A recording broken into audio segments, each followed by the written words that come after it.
Hello, everyone. Thank you for having me on. Much appreciated. I thought, because we're in a casual setting and we're on the internet, so there's a strong possibility that I could get sued off the back of this next story. I thought I would just tell you a story that I'm thinking of. I'm trying to get it into jokes, basically. So please use. Oh, hello, Nikki. Thank you. I was feeling a bit lonely up there. So literally, oh, she's like a port in a storm. That one. Yes, I was hoping I could use this story about when I got sacked from a job, and you can see, or I can see, even, or anyone on YouTube can see if there's anything funny in it. So the first two things to know about this story is basically number one, I'm 4'2". Hello, Paul. Thanks for that. I'm 4'2". You can't see this because I'm sat down and I'm not going to go across my room and stand in front of my door so you can see how far my head comes up to the door handle, because we ain't got time. I've only got 5 minutes. So, but you're just going to have to trust me. And the other part to this story is that when I start doing a weird voice when I'm talking about my boyfriend, it's because he's like ridiculously posh, like stupidly posh. Like he's so posh, he sounds like he's basically swallowed like a 1940s World War II like pilot. He's like, oh, hello, Coffey, and like talk to me like that. And like when we go for Christmas dinner, basically, I'm from Birmingham, and he's like, oh, what's the cranberry, please? And my mum's like, what's he said? What's he saying? What's he said? What is this? Like, so that's basically why I'm putting on that accent. So the story is, I am a Pokemon. I might not look like one, but I am actually quite a famous Pokemon in the range of Pokemons. And how this came about was about 3 years ago. I'm also a television producer, and I was very slow on work. And someone told me that I might be able to make some money as a short person, just being a short person and standing in the back of shoot for short person. And so I became a child stand-in on films, basically standing in for children who aren't legally allowed to be on set all day, but because I'm of an age and the same height as them, I can be on set. So that's how I started off. So I do quite a few big films, and like one of those films, it may or may not have come out and be absolute box office smash, but I can tell you now that child, when she saw that I was actually her stand-in when she walked on set, the disappointment in that child's eyes, and something that I never want to see in another child ever again. The poor thing. She looks so upset. Anyway, we moved on from then, and I spoke to my agent at the time, a lovely lady, and she said, oh, well, there's some audition. I don't know if it's really you, because basically she knows I'm not very athletic. I like a sit down. And she said, I don't know if it's very you, but Pokemon are here, and they're trying out for Detective Pikachu, their new film. And like, you know, I actually haven't got a clue what she's talking about. I don't do Pokemon. I don't know what it's about. I have no interest in it, but like, I'm really, really skint. So I'm like, yeah, I want to be a Pokemon. I so want to be a Pokemon. Like, oh my God, I don't think any points about the athletics of this situation.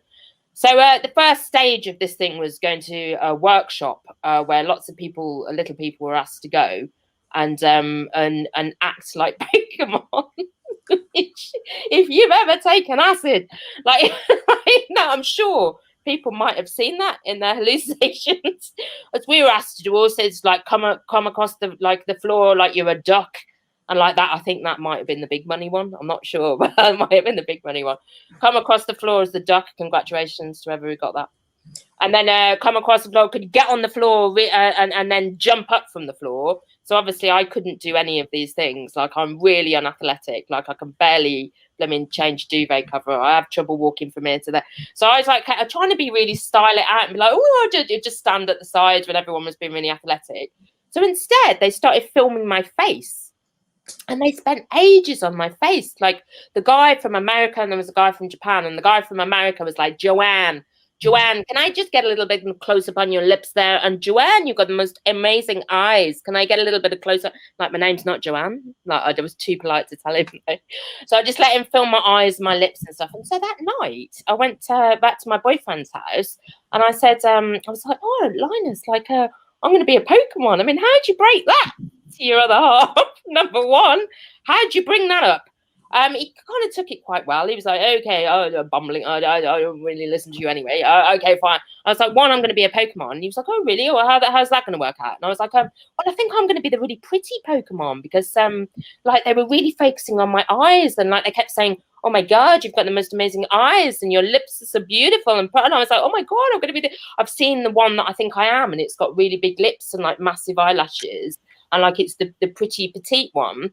So then, like, I got the part and then went down to film it in November, and they made me dress up in this Lurex, like, kind of all-in-one bodysuit, like, that was purple. So basically, with my chunkiness, I looked like a blooming Quality Street. So I go up to the thing, and already they've got my back up. I ain't gonna lie, I'm not enjoying being a Pokemon. It's mid-November, it's freezing. The city of London has been shut down, so I can walk up and down the street being a cartoon character. But as I said, I'm skint.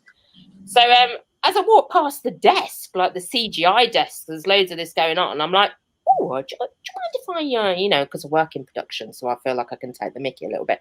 I'm like, do you mind if I have a look at my Pokemon? Do you mind if I have a look? Oh, which one am I? Like, expecting the beautiful. There I am, yeah, a massive big purple fist like this, yeah, and the big lips are in the center of my stomach, and I've got these eyes on the side of my head that sort of buckle up like this, and I'm called Lardon after a piece of bacon.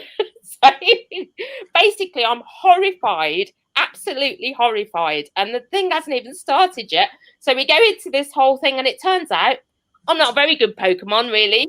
So the guy's trying to get me to walk up and down the road all the time. He's like, man, can we do this again? Joe, can you take that again, please? Can you walk towards me again? And I went, oh, yeah, but kind of knew my character anyway, but was trying to hide it from everyone else. I was like, yeah, but how do you want me to walk? And he was like, oh, like a... He'd given me a theme tune. He'd given me a tuba-based theme tune as a fat Pokemon. So the two upshots of this story, because I do believe I've waffled on for about 3, actually. The two upshots, one, I never, ever told my boyfriend that I wasn't the beautiful Pokemon.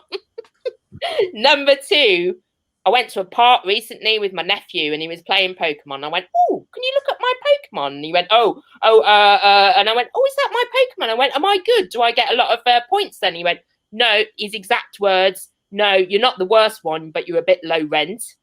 Okay, brilliant. And number 3, thank God for a pandemic, because my life was awful before then. So, I'd just like to point out at this point, as the end of the story goes, that I am a stand-up comic, and I do have jokes. Just maybe not in this instance. Thank you very much for listening to my whittering when I got sacked, by the way, because I couldn't jump off a wall. That was also a big part of the story. Thanks for having me.